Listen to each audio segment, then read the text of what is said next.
할렐루야. 하나님의 평강과 축복이 우리 사랑하는 성도 여러분과 함께 하시기를 주님의 이름으로 축원합니다. 오늘 느헤미야 8장 1절부터 6절까지 말씀으로 책을 펼 때 일어서라, 책을 펼 때 일어서라, 이런 제목으로 말씀의 은혜를 나누고자 합니다. 신앙생활하는 성도들이 붙잡아야 하는 것이 있다면 그것은 하나님의 말씀입니다. 하나님의 말씀이 신앙생활하는 우리에게 어떤 역할을 하는지 바울은 분명히 대답합니다.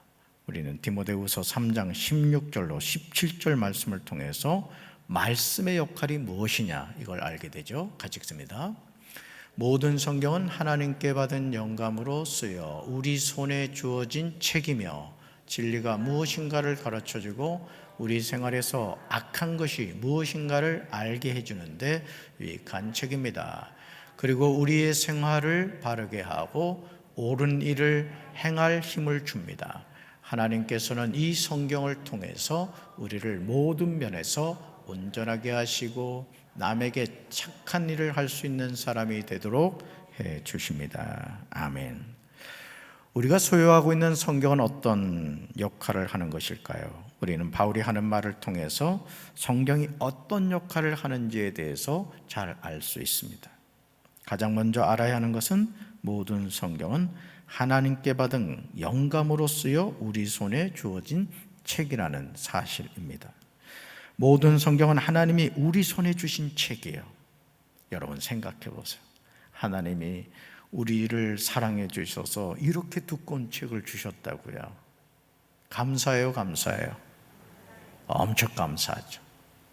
저는 그래서 성경을 하나님이 우리에게 주신 연애 편지다 이렇게 저는 말합니다. 저도 집사람하고 잠깐 연애라고 하긴 좀 그렇고 어쨌든 편지를 제가 3통을 썼습니다. 좀 평생 얘기를 할 것 같아요.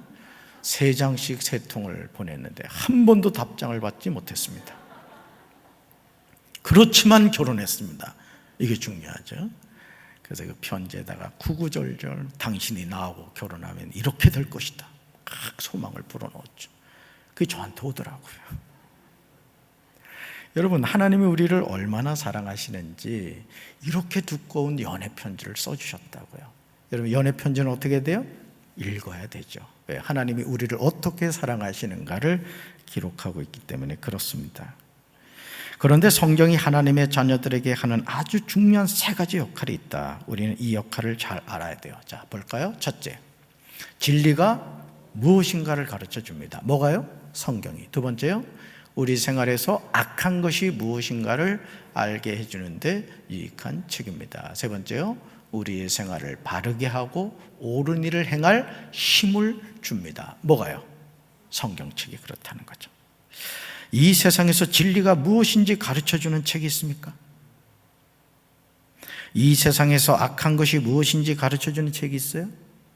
우리는 선과 악의 개념을 세상적인 가치관에 의해서 이건 선이고 이건 악이다 이렇게 말하지만 그것은 인간의 관점일 뿐이죠. 선과 악을 정확하게 구분하시는 분은 하나님이신 줄로 믿습니다. 그래서 특별히 하나님의 말씀인 성경을 가까이 읽으면 평소 이게 죄인지 아닌지 몰랐던 것을 이게 죄구나 이걸 깨닫게 되는 거예요. 그걸 우리는 은혜다 이렇게 표현을 하죠. 이 세상에서 생활을 바르게 하고 옳은 일을 행할 힘을 주는 책이 있습니까? 내가 어떻게 살아야 되고 내가 어떻게 행동해야 되는지 나에게 힘을 주는 책이 있습니까? 바로 그런 책이 한 권 있죠. 바로 유일무이한 책인 성경입니다.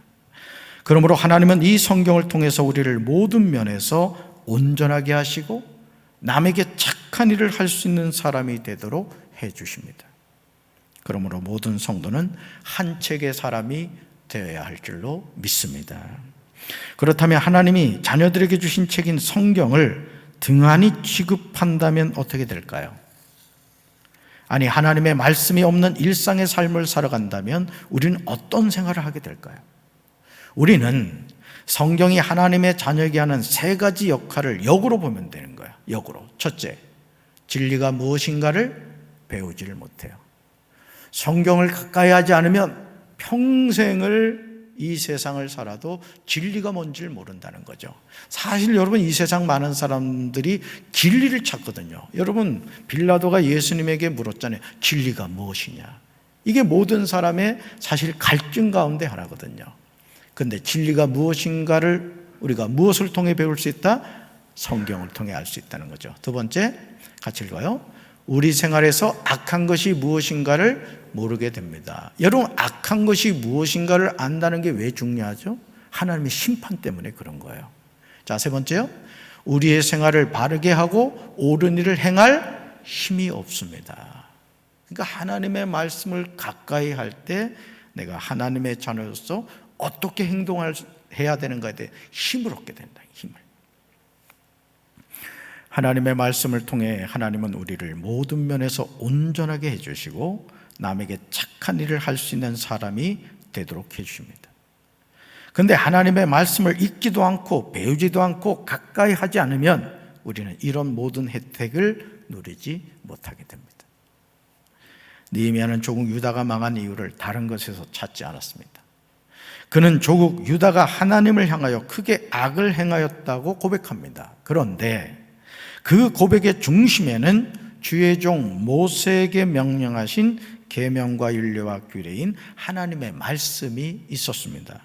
느헤미야 1장 7절 볼까요? 같이 읽습니다. 우리가 주님께 매우 큰 잘못을 저질렀습니다. 주님의 종 모세를 시키시어 우리에게 내리신 계명과 율례와 규례를 우리가 지키지 않았습니다. 아멘. 이 사실을 너무도 정확하게 알았기에 느헤미야 8장 1절에 놀라운 장면이 나와요. 자, 같이 읽습니다. 일곱째 달이 되자 이스라엘 백성은 모두 자기 마을에 자리 잡고 살게 되었습니다. 이스라엘의 모든 백성이 물문 앞 광장에 모였습니다. 그들은 제사장이자 학자인 에스라에게 여호와께서 이스라엘에게 주신 모세의 율법책을 읽어줄 것을 요청했습니다. 아멘. 이스라엘 백성이 자기 마을에 자리 잡고 살게 되었습니다. 그런데 이스라엘의 모든 백성이 수문학 광장에 모였습니다. 무엇을 위해서입니까? 정말 놀랍게도 여호와께서 이스라엘에게 주신 모세의 율법책을 에스라에게 읽어달라고 요청하기 위함인 거예요. 이스라엘이 왜 망했죠? 모세의 율법을 버렸기 때문에, 하나님의 말씀을 버렸기 때문에 그들은 바벨론에 망하고 말았습니다. 자, 그런데 바벨론 포로 생활에서 돌아온 이스라엘 백성들이 성벽을 중건하고 문짝을 단 이후에 지금 학사 에스라에게 뭘 요청해요? 말씀을 읽어달라고 요청하는 거예요. 성도 여러분들이 목회자들을 위해서, 담임 목사와 전도사들을 위해서 기도할 때마다 절대 여러분이 놓쳐서는 안 되는 기도 제목이 있습니다. 그것은 우리 담임 목사님과 우리 전도사님들이 말씀을 전할 때 그 말씀에 권세가 있게 하시고 그 말씀이 내 영혼을 쪼개고도 남는 능력의 말씀이 되게 해달라고 기도하셔야 됩니다. 똑같은 재료를 가지고도 여러분 어떤 셰프가 그 요리를 하느냐에 따라서 요리의 맛이 달라집니다. 하나님의 말씀도 마찬가지. 제가 깨닫는 것은 하나님의 말씀을 전하는 목회자가 성령의 붙잡힘 받고 성도 여러분들의 중보기도가 뒷받침될 때 어떤 말씀이 선포된다 할지라도 그 말씀의 능력과 은혜가 전해지게 될 줄로 믿습니다. 저는 이스라엘 백성들이 학사 에스라에게 모세 율법책을 읽어달라고 하는 이 장면을 보면서 많은 감동을 받았어요.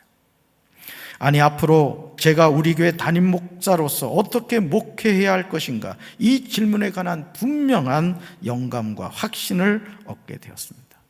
그렇습니다. 이스라엘이 패망하는 이유는 다른 데 있지 않았습니다. 그들이 하나님의 말씀을 버렸을 때 하나님은 하나님의 백성들을 버리셨던 겁니다. 여러분, 말씀을 버린다는 것은 하나님을 버린다는 뜻이에요. 여러분, 오늘 하루를 돌이켜 보십시오. 여러분, 과연 성경을 읽으셨습니까? 아니, 성경에 손이라도 갖다 댄 적이 있어요? 하나님의 말씀을 가까이 하셔야 됩니다. 하나님의 말씀을 사모하셔야 됩니다. 여러분, 우리가 스마트폰 쓰죠? 스마트폰 어플에 보면은 암송해야 될 성경 구절을 녹음까지 해놓는 분들이 있더라고요. 무시로 들으셔야 됩니다. 읽으셔야 됩니다. 그리고 하나님의 말씀을 가까이 하셔야 돼요. 따라합시다. 말씀을 가까이 하는 것이 하나님을 가까이 하는 것입니다. 사랑하는 성도 여러분, 여러분은 건강한 교회가 어떤 교회라고 생각하십니까?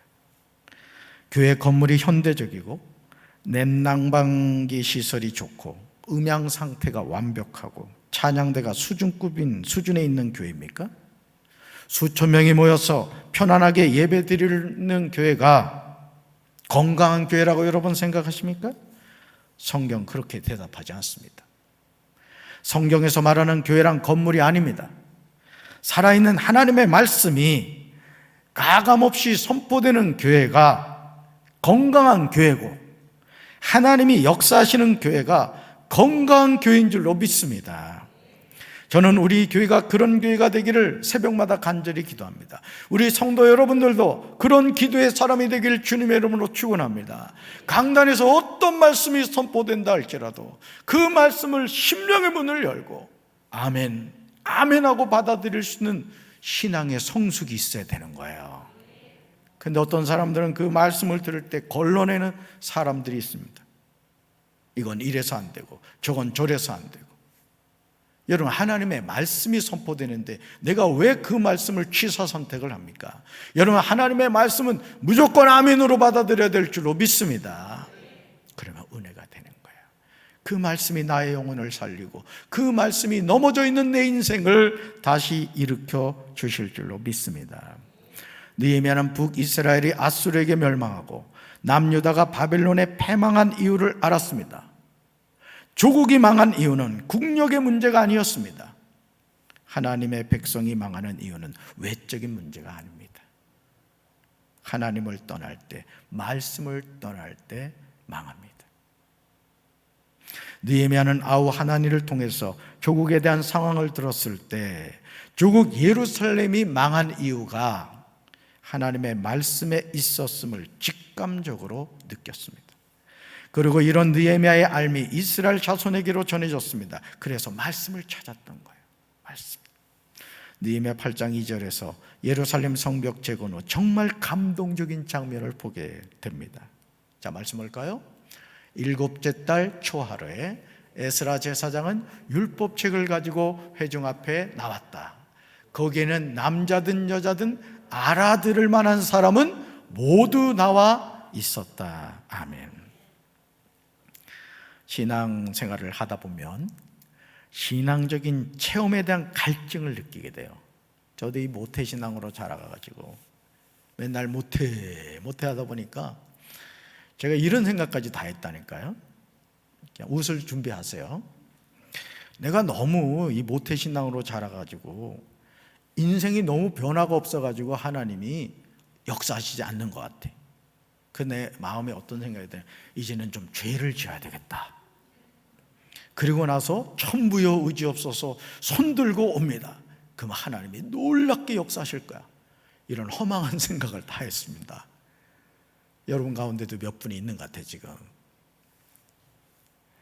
사랑하는 성도 여러분, 하나님은 지금도 우리와 함께 하심을 믿습니다. 여러분, 부모님이 옆에 계신 것이 꼭 말하지 않아도 느껴지잖아요. 그렇죠? 여러분, 이 시간 이 예배당에, 이 예루살렘 성전에 보혜사 성령님이 우리와 함께 하신 줄로 믿습니다. 영적으로 민감한 분들은 그것을 느끼는 분이 있으실 것이고 그걸 느끼지 못하는 분도 있을 거예요. 그러나 중요한 사실은 여러분, 이 공간 안에 산소 있다는 건 아시죠? 그래서 숨 쉬고 계시죠? 보이지 않지만 있는 거 믿죠? 여러분, 산소가 있다는 것도 믿는데 살아계신 하나님이 이 예배당에 있다는 것이 믿어줘야 되지 않겠습니까? 저는 우리 사랑하는 성도 여러분들이 신앙적인 체험에 대한 갈증을 느끼시는 건 전 좋다고 생각합니다. 그런데 문제는 그 갈증을 해결하기 위해서 주변에 있는 신령한 기도원 원장을 찾아간다거나 엄청난 은사를 받은 사람이 있다고 하면 그 사람을 찾아가서 자신도 뭔가 체험해보고 싶은 간절함을 호소하게 되더라는 거예요. 그래서 그 사람의 팬이 돼버리는 거예요. 그래서 교회에요, 어느 기도원파가 있어요. 우리 교회에 이래 와서 보니까 아직 그런 건 없는 것 같아. 그래서 기도하는 스타일을 알아요. A 기도원파는 막 소리내어 요란스럽게 기도하고, B 기도원파는 뭔가 이게 묵상 기도를 하고, 이 기도마다 특징이 있거든요. 왜 그렇죠? 체험하고 싶은 간절한 마음 때문에 그렇죠. 그러다 보니 체험에 몰입하게 되고, 체험이 없으면 내 신앙이 근본적으로 문제가 있는 것처럼 생각합니다. 더욱 강도 높고 자극적인 체험을 찾아 신앙적으로 방황하게 되죠. 결국 교회 중심의 신앙생활이 아니라 신비체험 중심의 생활을 하게 됩니다.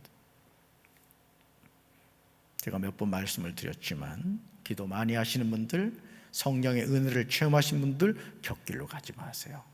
항상 우리 신앙은 성전 중심이 되어야 될 줄로 믿습니다. 말씀 중심이 되어야 될 줄로 믿습니다. 미혹의 영에 넘어가서 내 펜을 만들려고 하고 내 서클을 만들려고 하는 그런 죄악을 짓지 마셔야 됩니다. 여러분, 신앙적인 체험을 하는 것이 중요하지만 아주 위험할 수 있다는 걸 여러분 기억하셔야 돼요. 신앙의 여정에서 체험은 소중한 것입니다. 우리는 신앙적인 체험을 통해서 머리로만 알던 하나님이 더욱 가까이 느껴지고 하나님의 실제가 깨달아집니다. 그러나 말씀 밖에서 체험을 찾으면 영적인 병에 걸리게 됩니다. 여러분, 스님도 방언하는 거 아십니까? 스님도 방언해요. 스님도 입신 들어갑니다. 스님도 영적인 세계를 봐요. 근데 문제는 뭐죠? 생명이 없다는 사실이에요.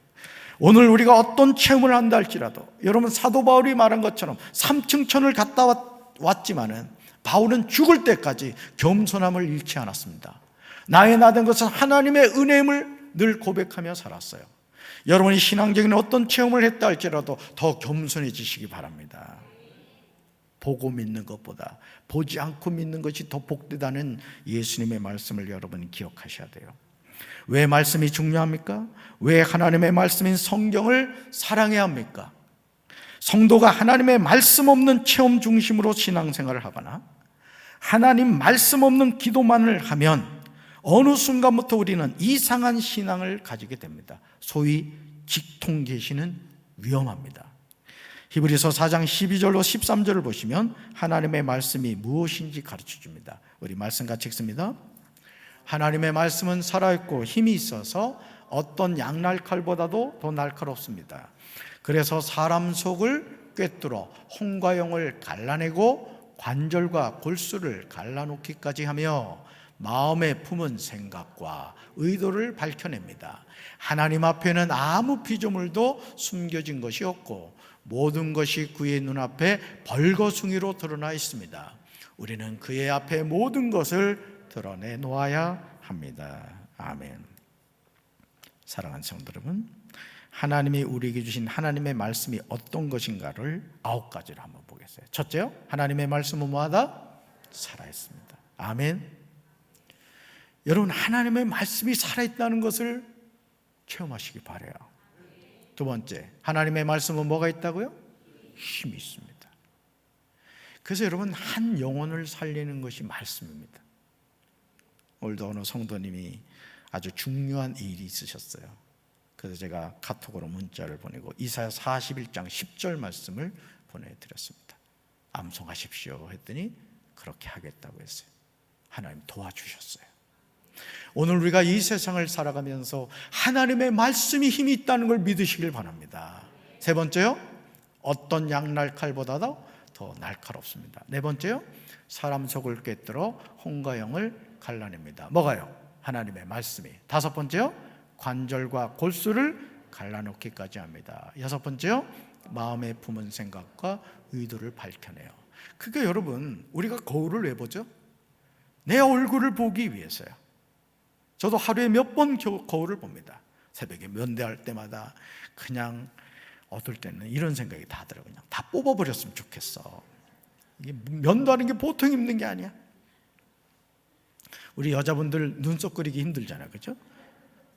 그래서 문신하죠. 제가 다 알아요, 누구 문신했는지. 제 측근도 했습니다. 면도를 할 때 거울 안 보면요, 꼭 남깁니다. 어느 한 곳에 남겨요. 자, 보세요. 말씀은 마음에 품은 생각과 의도를 밝히는, 그러니까 말씀을 가까이 하면 내 죄가 보이고 내가 하나님의 자녀로 어떻게 살아야 되는 걸 알게 되죠. 7번째, 하나님 앞에는 아무 피조물도 숨겨진 것이 없습니다. 8번째요, 모든 것이 그의 눈앞에 벌거숭이로 드러나 있습니다. 9번째요, 우리는 그의 앞에 모든 것을 드러내 놓아야 합니다. 아멘. 이스라엘 자손들이 하나님의 말씀이 얼마나 엄청난 능력이 있는가를 바벨론 포로 생활 70년 만에 깨달았습니다. 엄청 비싼 수업료를 지급한 후에 말입니다. 그러므로 예루살렘 성벽 재건을 한 후에 이스라엘 백성이 먼저 찾은 것이 모세 율법책이었습니다.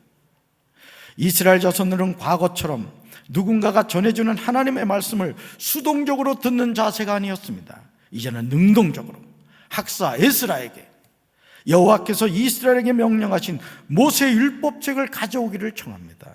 이런 회복이 필요한 거예요. 여러분이 왜 담임 목사의 신방을 가정에 받아야 되는지 아십니까? 주의 종은 여러분 가정에 커피 마시러 가는 게 아니에요. 밥 먹으러 가는 게 아니라고요. 여러분 가정의 신방을 준비하면서 한 말씀을 들고 가는 거예요. 그리고 그 말씀을 전했을 때 제가 목회하면서 깨닫는 게 뭔지 아십니까? 주의 종을 통해서 그 가정의 말씀이 전해질 때 그 말씀을 주시는 하나님의 뜻이 있고 섭리가 있다는 것을 저는 이제까지 체험을 했어요. 그런데 어찌하여 신방을 받지를 않습니까? 이유는 한 가지예요. 말씀의 능력이 뭔가를 모르고 주의 종이 우리 가정에 신방 온다는 것이 얼마나 중요한 것인가를 몰라서 그런 거예요. 여러분, 삭개오가 뽕나무 올라가서 돌무화과 나무에 올라가서 예수님을 보고 싶어 했잖아요. 주님 뭐라 그러셨죠? 오늘 내가 내 집에 유하여야 하겠다고 말씀하셨습니다. 이 은혜가 여러분 가정에 함께 하시길 주님의 이름으로 축원합니다. 말씀을 능동적으로 찾으셔야 돼요. 제사장 에스라는 7째 달 초하루에 율법책을 가지고 회중 앞에 나왔습니다. 그런데 수문 앞 광장에 모여든 대상들이 다양한 것을 보게 됩니다. 아니, 하나님의 말씀을 알아들을 만한 사람은 남자든 여자든 상관없이 말씀을 들으려고 나와 있었습니다. 오늘 우리 교회도 이런 말씀의 회복이 있어야 될 줄로 믿습니다. 젖먹이 어린아이로부터 유치부계, 어린이계, 청소년계, 청년교회도 이 자리에 나와 말씀을 들어야 되는 거예요. 아멘. 자녀들 데리고 오세요.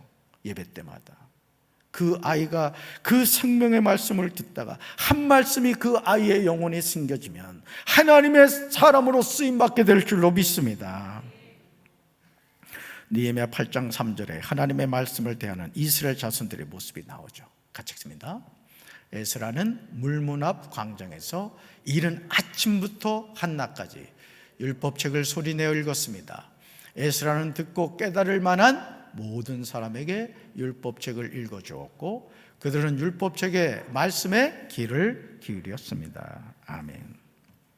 지금 이스라엘 자손들이 있는 곳이 어디입니까? 물문, 즉 수문 앞 광장입니다. 에스라가 수문 앞 광장에서 모세 율법책을 소리내어 읽어준 것이죠. 그런데 이른 아침부터 한낮까지, 이른 아침부터 한낮까지 율법책을 소리내어 읽어준 것입니다. 사랑하는 성도 여러분, 지금 한번 눈을 감고 이스라엘 자손이 수문 앞 광장에 모여서 학사 에스라가 율법책을 소리내어 읽어주는 장면을 그려보시길 바라요. 이 당시에 성경은 아무나 가지고 있을 책이 못 되었습니다. 인쇄술 자체도 약했고 양피지에 기록된 그 성경을 갖고 있는다는 건 거의 불가능에 가까웠어요. 그러니 그들이 말씀을 들을 수 있는 방법은 무엇이었습니까? 학사 에스라가 성경을 펼쳐서 그 말씀을 읽어주는 소리를 들었던 거예요. 이 은혜가 여러분에게 함께 하시길 주님의 이름으로 축원합니다. 하나님의 말씀을 들을 때 집중해서 들으셔야 돼요. 졸지 마십시오. 설교 시간에 조는 것은 피곤해서도 그럴 수도 있지만 영적인 병입니다. 습관적으로 주무시는 분들이 계세요. 그럼 또 그분들은 또 이렇게 얘기하죠. 하나님이 사랑하시는 자에게 잠을 주시는도다. 물론 그렇게도 합니다. 불면증에 시달리는 분이 교회 왔더니 아버지가 너무 사랑해 주셔서 뭐 그런 경우야 입신 들어가도 누가 뭐라 하겠습니까? 그렇지만 말씀을 들을 땐 집중하셔야 돼요. 아멘. 에스라가 율법책을 소리내어 읽을 때 기침 소리 하나 들리지 않았습니다. 오직 에스라가 읽고 있는 모세 율법책 말씀만 들립니다. 그들이 어떤 생각을 했을까요? 저는 조국이 멸망한 이유가 무엇인지 생각했을 것이라고 확신합니다. 70년 만에, 여러분 생각해 보세요. 70년 만에 도저히 불가능하게 느껴진 조국 유다로 돌아왔어. 수문학 광장에서 학사 에스라가 읽어주는 그 하나님의 말씀을 들으면서 아마 가슴을 찢지 않았을까요? 우리가 진작 하나님의 말씀을 순종했다면, 하나님의 말씀을 우리가 붙잡았다면 우리 조국이 망하지 않았을 텐데, 우리 다시는 그러지 말아야 되겠다, 이런 그런 마음을 갖지 않았을까요? 지금 무너진 예루살렘 성벽을 재건하고 불타버린 문짝에 문을 달고 난 후입니다. 극도로 황량한 예루살렘을 보면서 말씀을 떠났을 때 그들이 이방 민족들에게 어떤 고통과 고난을 겪게 되었는지 철저하게 깨닫게 되었을 것입니다. 신명기 4장 39절로 40절에서 모세는 이스라엘 자손을 향하여 약속하셨습니다. 같이 읽습니다. 오늘 당신들은 마음에 새겨 분명히 알아둘 것이 있으니 주님은 위로는 하늘에서도 아래로는 땅에서도 참 하나님이시며 그 밖에 다른 신은 없다는 것입니다. 당신들은 오늘 내가 당신들에게 알려주는 주님의 규례와 명령을 지키십시오. 그러면 당신들과 당신들의 자손이 잘 살게 되고 주 당신들의 하나님이 당신들에게 영원히 주시는 땅에서 길이 살 것입니다. 아멘. 모세가 이스라엘 자손들에게 하는 말을 주목해 보시기 바랍니다. 오늘 당신들은 마음에 새겨 분명히 알아둘 것이 있으니 모세는 강조하고 있습니다. 그러면서 모세가 가장 먼저 언급하고 있는 내용이 있습니다. 우리는 이 내용에 주목해서 봐야 돼요. 질문 첫 번째입니다. 하나님은 어떤 분이십니까? 대답입니다. 같이 읽습니다. 하나님은 위로는 하늘에서도 아래로는 땅에서도 참 하나님이시며 그 밖에 다른 신은 없습니다. 두 번째 질문입니다. 하나님이 주신 규례와 명령에 대해서 어떻게 해야 합니까? 대답입니다. 오늘 모세가 우리에게 알려주는 주님의 규례와 명령을 지켜야 합니다. 세 번째 질문입니다. 하나님이 주신 규례와 명령을 지킬 때 어떻게 됩니까? 세 번째 대답입니다. 그러면 우리와 우리 자손이 잘 살게 되고 주 우리의 하나님이 우리에게 영원히 주시는 땅에서 길이 살 것입니다. 아멘. 그러나 이스라엘 자손은 하나님이 모세를 통하여 주셨던 언약을 지키지 않았습니다. 하나님이 주신 규례와 명령을 지키지 않았습니다. 하나님의 심판이 임했습니다. 그들은 철저하게 패망하고 말았습니다. 값비싼 수업료를 지급하는 그들은 깨달았습니다. 그러므로 수문학 광장에서 새벽부터 정오까지 모든 이스라엘 자손 앞에서 학사 에스라가 모세 율법책을 읽었을 때 모든 백성이 그 율법책에 귀를 기울였던 거예요. 말씀에 집중했던 것이죠. 느헤미야 8장 4절에 당시 수문학 광장의 모습에 관하여 기록하고 있습니다. 우리 말씀 같이 읽습니다. 학사 에스라는 그 행사를 위해 특별히 만든 높은 나무 강단에 서 있었습니다. 그 오른쪽에는 마띠아, 스마, 아나야, 우리야, hil기야, 마세아가 서고 그 왼쪽에는 부다야, 미사엘, 말기야, 하숨, 하스바타나, 스가랴, 무슬람이 함께 있었습니다. 아멘. 에스라가 모세의 율법책을 폈습니다. 모세의 율법책을. 두루마리죠. 에스라가 그 행사를 위해 특별히 만든 높은 나무 강단, 높은 데 서 있었기 때문에 이스라엘 자손 누구나 다 에스라를 볼 수 있었습니다. 저도 지금 강단 위에 서 있잖아요. 에스라가 모세 율법책을 펴자 모든 백성이 앉았던 자리에서 일어났습니다. 우리 한번 해보겠어요. 실제 경험을 한번 해보죠. 자, 학사 에스라가 보세요. 자, 율법책을 가지고 왔습니다. 자, 펴니다. 자, 폈어요. 원래 일어나야지. 그럼 일어나요. 이렇게 되는 거예요. 자, 끝날 때까지 이러고 있겠습니다. 앉으세요. 그때 장면이 이제 기억이 나시죠? 율법책을 펼쳤더니 백성들이 다 앉았던 자리에 일어났어요. 느헤미야 8장 6절에서 정말 감동적인 장면이 나옵니다. 저는 우리 교회에서 하나님의 말씀인 성경이 펼쳐질 때마다 이런 감격과 고백이 있게 되길 주님의 이름으로 축원합니다. 하나님의 말씀 앞에서 저와 여러분이 가지하는 바람직한 모습이에요. 바로 이 말씀이에요. 같이 읽습니다. 에스라가 위대하신 하나님 여호와를 송축하며 모든 백성이 손을 들고 아멘 아멘 하고 응답하고 몸을 굽혀 얼굴을 땅에 대고 여호와께 경배하니라. 아멘. 불가능해 보였던 예루살렘 성벽이 재건되었습니다. 예루살렘 성벽을 지킬 문지기와 예배를 드리기 위한 노래하는 사람들과 레위 사람들이 세워졌습니다. 이스라엘 자손들의 자발적인 요청으로 학사 에스라가 모세 율법책을 펼쳐서 읽었습니다. 모든 백성이 일어섰습니다. 에스라가 위대하신 하나님을 송축합니다. 모든 백성이 손을 들고 아멘 아멘 응답합니다. 그들은 몸을 굽혀 얼굴을 땅에 대고 여호와께 경배합니다. 예루살렘 성벽만 제거된 것이 아니라 예배가 온전히 회복되었습니다. 저는 우리 교회도 이런 하나님의 은혜가 함께하길 주님의 이름으로 축원합니다.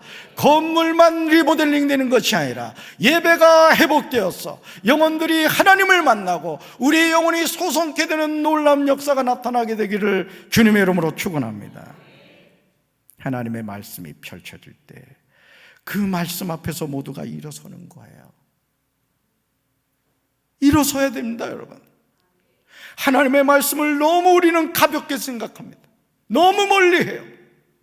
하나님의 말씀을 가까이 하십시오. 하나님의 말씀을 귀하게 여기십시오.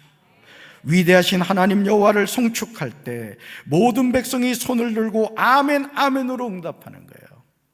그래서 사실 여러분 말씀을 들을 때 아멘 이게 아닙니다. 오늘 학사 에스라를 통해서 보면 아멘 아멘 이렇게 대답하셔야 돼요. 자, 해보세요. 할렐루야. 그렇게 하셔야 되는 거예요. 이게 성경적인 거예요. 저와 여러분의 삶이 온전히 회복되는 길은 이스라엘 자손들이 수문학 광장에 모여 하나님의 말씀을 들었듯이 지금 말씀의 자리로 나가야 할 줄로 믿습니다.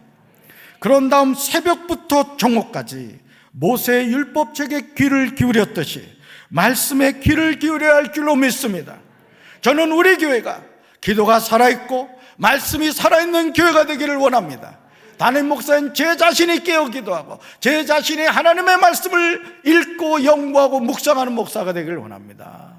성도 여러분들도 마찬가지예요. 기도와 말씀을 붙잡아야 우리가 신앙적으로 승리하게 됩니다.